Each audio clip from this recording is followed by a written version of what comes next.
يا أيها الذين آمنوا لا تقولوا راعنا وقولوا انظرنا واسمعوا وللكافرين عذاب أليم.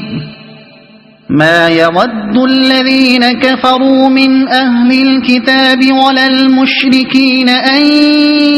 ينزل عليكم من خير من ربكم، والله يختص برحمته من يشاء، والله ذو الفضل العظيم. ما ننسخ من آية أو ننسها نأت بخير منها أو مثلها. ألم تعلم أن الله على كل شيء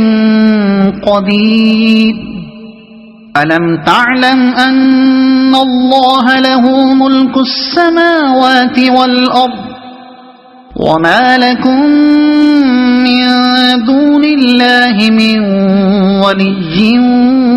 ولا نصير؟ أم تريدون أن تسألوا رسولكم كما سئل موسى من قبل؟ ومن يتبدل الكفر بالإيمان فقد ضل سواء السبيل. ود كثير من أهل الكتاب لو يردونكم من بعد إيمانكم كفارا حسدا من عند أنفسهم من بعد ما تبين لهم الحق، فاعفوا واصفحوا حتى يأتي الله بأمره، إن الله على كل شيء قدير. وأقيموا الصلاة وآتوا الزكاة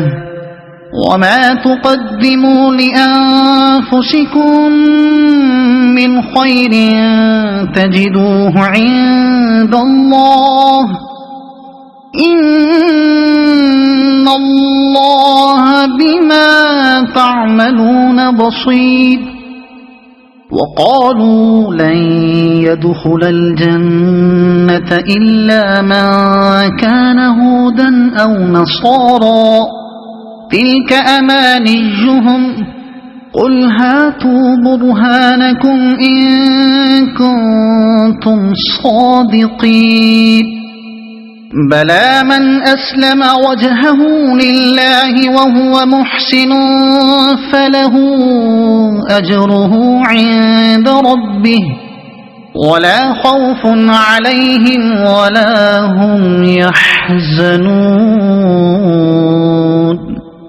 وقالت اليهود ليست النصارى على شيء، وقالت النصارى ليست اليهود على شيء وهم يتلون الكتاب، كذلك قال الذين لا يعلمون مثل قولهم، فالله يحكم بينهم يوم القيامة فيما كانوا فيه يختلفون. ومن أظلم ممن منع مساجد الله أن يذكر فيها اسمه وسعى في خرابها، أولئك ما كان لهم أن يدخلوها إلا خائفين، لهم في الدنيا خزي ولهم في الآخرة عذاب عظيم. ولله المشرق والمغرب، فأينما تولوا فثم وجه الله، إن الله واسع عليم. وقالوا اتخذ الله ولدا سبحانه بل له ما في السماوات والأرض كل له قانتون بديع السماوات والأرض وإذا قضى أمرا فإنما يقول له كن فيكون وقال الذين لا يعلمون لولا يكلمنا الله أو تأتينا آية كذلك قال الذين من قبلهم مثل قولهم تشابهت قلوبهم قد بينا الآيات لقوم يوقنون إنا أرسلناك بالحق بشيرا ونذيرا ولا تسأل عن أصحاب الجحيم ولن ترضى عنك اليهود ولا النصارى حتى تتبع ملتهم قل إن هدى الله هو الهدى ولئن اتبعت أهواءهم بعد الذي جاءك من العلم ما لك من الله من ولي ولا نصير الذين آتيناهم الكتاب يتلونه حق تلاوته أولئك يؤمنون به ومن يكفر به فأولئك هم الخاسرون يا بني إسرائيل اذكروا نعمتي التي أنعمت عليكم وأني فضلتكم على العالمين واتقوا يوما لا تجزي نفس عن نفس شيئا ولا يقبل منها عدل ولا تنفعها شفاعة ولا هم ينصرون وإذ ابتلى إبراهيم ربه بكلمات فأتمهن قال إني جاعلك للناس إماما قال ومن ذريتي قال لا ينال عهد الظالمين وإذ جعلنا البيت مثابة للناس وأمنا واتخذوا من مقام إبراهيم مصلى وأعهدنا إلى إبراهيم وإسماعيل أن طهرا بيتي للطائفين والعاكفين والركع السجود وإذ قال إبراهيم رب اجعل هذا بلدا آمنا وارزق أهله من الثمرات من آمن منهم بالله واليوم الآخر قال ومن كفر فأمتعه قليلا ثم أضطره إلى عذاب النار وبئس المصير وإذ يرفع إبراهيم القواعد من البيت وإسماعيل ربنا تقبل منا إنك أنت السميع العليم ربنا وجعلنا مسلمين لك ومن ذريتنا أمة مسلمة لك وأرنا مناسكنا وتب علينا إنك إنك أنت التواب الرحيم ربنا وابعث فيهم رسولا منهم يتلو عليهم آياتك ويعلمهم الكتاب والحكمة ويزكيهم إنك أنت العزيز الحكيم ومن يرغب عن ملة إبراهيم إلا من سفه نفسه ولقد اصطفيناه في الدنيا وإنه في الآخرة لمن الصالحين إذ قال له ربه أسلم قال أسلمت لرب العالمين ووصى بها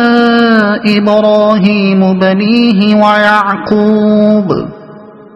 يا بني إن الله اصطفى لكم الدين فلا تموتن إلا وأنتم مسلمون أم كنتم شهداء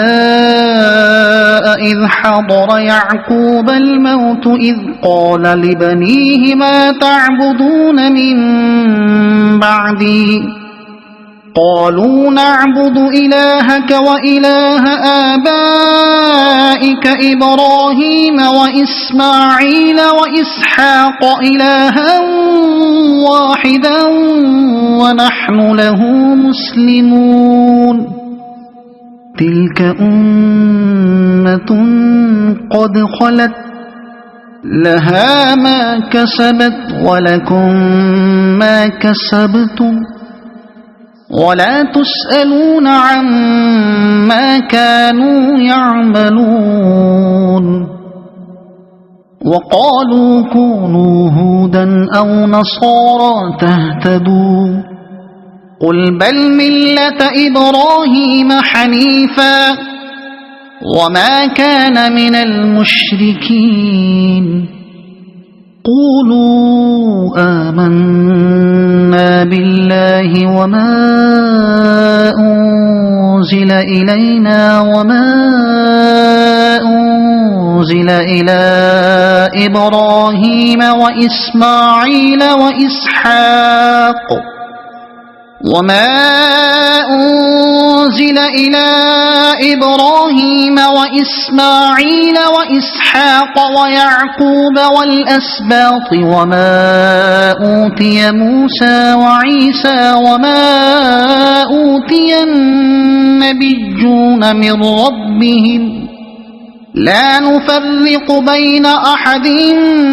منهم ونحن له مسلمون فإن آمنوا بمثل ما آمنتم به فقد اهتدوا وإن تولوا فإنما هم في شقاق فسيكفيكهم الله وهو السميع العليم صبغة الله ومن أحسن من الله صبغة ونحن له عابدون قل أتحاجوننا في الله وهو ربنا وربكم ولنا أعمالنا ولكم أعمالكم ونحن له مخلصون أم تقولون إن إبراهيم وإسماعيل وإسحاق ويعقوب والأسباط كانوا هودا أو نصارى قل أأنتم أعلم أم الله ومن أظلم ممن كتم شهادة عنده من الله وما الله بغافل عما تعملون تلك أمة قد خلت لها ما كسبت ولكم ما كسبتم ولا تسألون عما كانوا يعملون.